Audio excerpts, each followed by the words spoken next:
आज की वर्तमान स्थिति में जब प्रश्न पूछने में लोकतंत्र का सबसे बड़ी ताकत होती है कि लोकतांत्रिक तरीके से हम सियासी मसलों के ऊपर में अगर कोई गलत नीतियां हैं, अगर कोई गलत निर्णय है तो उसके ऊपर में प्रश्न पूछे। ये विपक्ष की अहम भूमिका होती है। और अगर प्रश्न पूछने से हमारे नेता के ही सदस्यता रद्द की जाती है, अगर प्रश्न पूछने से पार्लियामेंट के अंदर में बोलने का अवसर छीन लिया जाता है, अगर प्रश्न पूछने से महंगाई के विरोध में, महंगाई के बारे में, बेरोजगारी के बारे में, अगर प्रश्न पूछने से आवाज़ें बंद कर दी जाती हैं,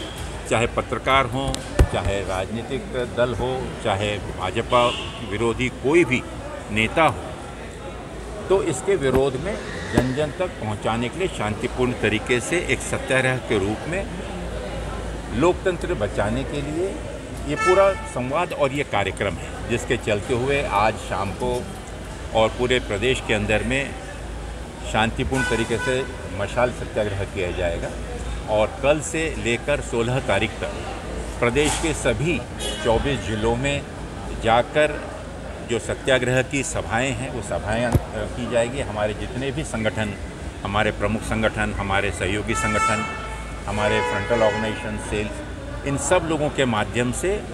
एक आवाज़ जन तक पहुंचाने की एक कोशिश होगी ताकि लोगों तक एक जन जागृति पैदा की जा सके, लोगों को विश्वास दिलाया जा सके कि उनकी आवाज़ को, चाहे बेरोजगारी की हो, चाहे महंगाई की हो, चाहे देश की अर्थव्यवस्था की हो, इन सभी मुद्दों को लेकर कांग्रेस जन जन तक जाएगी और उनके साथ खड़ी है। यह एहसास हमारे नेता माननीय राहुल गांधी जी, जो इन सभी जनता की आवाज़ को लेकर, जिन्होंने कन्याकुमारी से कश्मीर तक भारत जोड़ो आंदोलन के अंतर्गत लोगों में एक प्रेम भाव, लोगों में एक भाईचारा मजबूत करने का जो एक प्रयत्न किया है, और उसको मजबूती के साथ हाथ से हाथ जोड़ो कार्यक्रम, भारत जोड़ो कार्यक्रम, इन सभी का उद्देश्य एक ही है,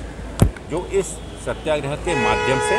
हम लोगों तक और गहराई तक जाने का कोशिश है। इस नए साल में भी हमारा साथ होगा, दिलों में वही विश्वास होगा, है हमारा वादा, अब बनाए इंडिया को मजबूत ज्यादा। Wish you all a very happy new year.